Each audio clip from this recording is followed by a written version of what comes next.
श्री स्वामी समर्थ. जय जय स्वामी समर्थ. नमस्कार स्वामी भक्त हो. स्वामी स्पर्श या यूट्यूब चॅनेलमध्ये तुम्हा सर्वांचे मनापासून खूप खूप खूप स्वागत. स्वामी भक्त हो, देव दीपावलीचा शेवटचा दिवस म्हणजेच कार्तिक पौर्णिमा, त्यालाच आपण त्रिपुरारी पौर्णिमा असे देखील म्हणतो.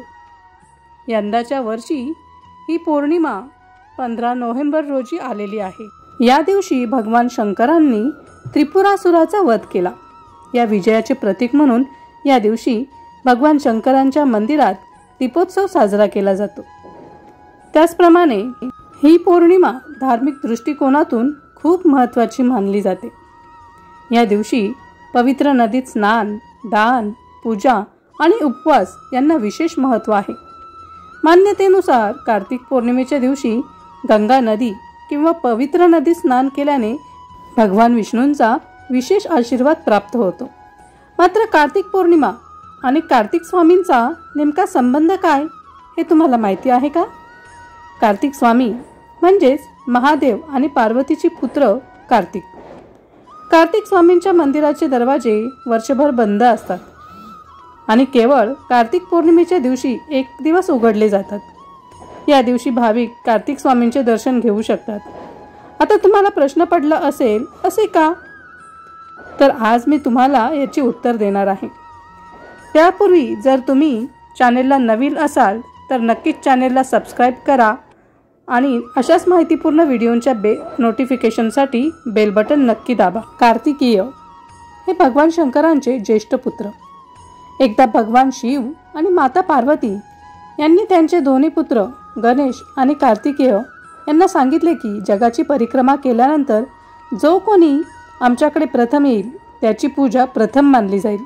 त्याला जगातील पहिल्या पूज्य देवतेचा दर्जा मिळेल.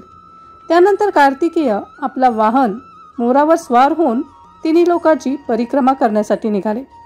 पण शिव पार्वतीचे कनिष्ठ पुत्र श्री गणेशांनी मात्र आईवडिलांची प्रदक्षिणा केली आणि माझी प्रदक्षिणा पूर्ण झाली असे सांगितले.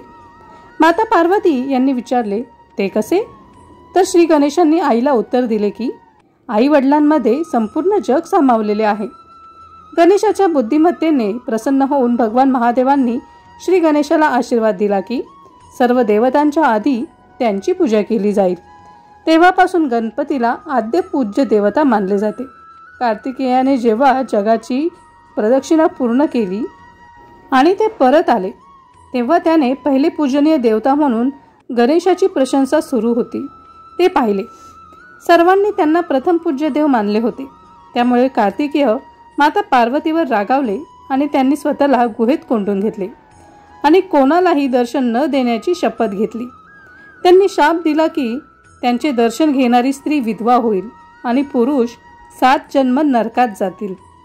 यावर भगवान शिव आणि माता पार्वतीने स्वामी कार्तिकेयांना समजावले. कार्तिकेयाचा राग शांत झाल्यावर त्यांनाही त्याचा पश्चाताप झाला. माता पार्वतीने त्यांना वर्षातून एक दिवस दर्शन देण्यास पटवून दिले. तेव्हा कार्तिकेयांनी सांगितले की आपल्या जन्मदिवशी म्हणजेच कार्तिक पौर्णिमेला मी भक्तांना दर्शन देईल.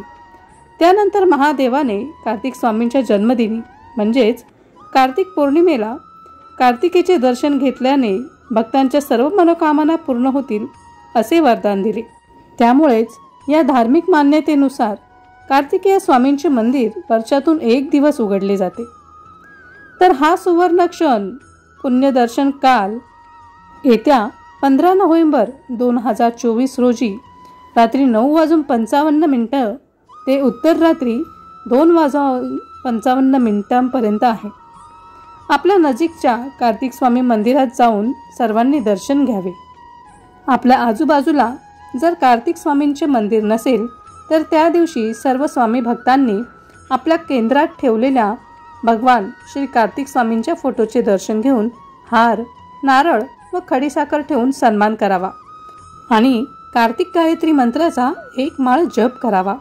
हा मंत्र अशा प्रकारे आहे: ओम षण्मुखाय विद्महे महासेनाय धीमहि तन्नो षष्ठ प्रचोदयात्. अशा प्रकारे या कार्तिक गायत्री मंत्राचा आपल्याला एक माळ जप करायचा आहे. सर्व सेवेकऱ्यांनी सामूहिकपणे केंद्रात मांडलेल्या सर्वतोभद्र मंडलातील स्कंदकुमार या सुपारीची पूजा करावी।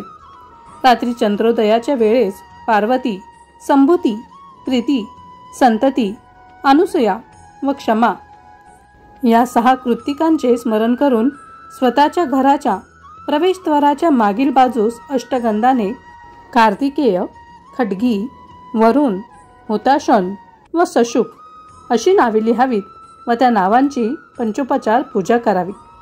त्यामुळे घरात धनधान्य, शौर्य, धैर्य वाढीस लागते असे ब्रह्मांड पुराणात सांगितले आहे। तर ही आहे कार्तिक स्वामी आणि कार्तिक पौर्णिमेचा काय संबंध आहे हे सांगणारी कथा। आणि या दिवशी आपण कार्तिक स्वामींची काय सेवा केली पाहिजे, कशा पद्धतीने केली पाहिजे हे मी आज तुम्हाला या व्हिडिओमध्ये सांगितले आहे।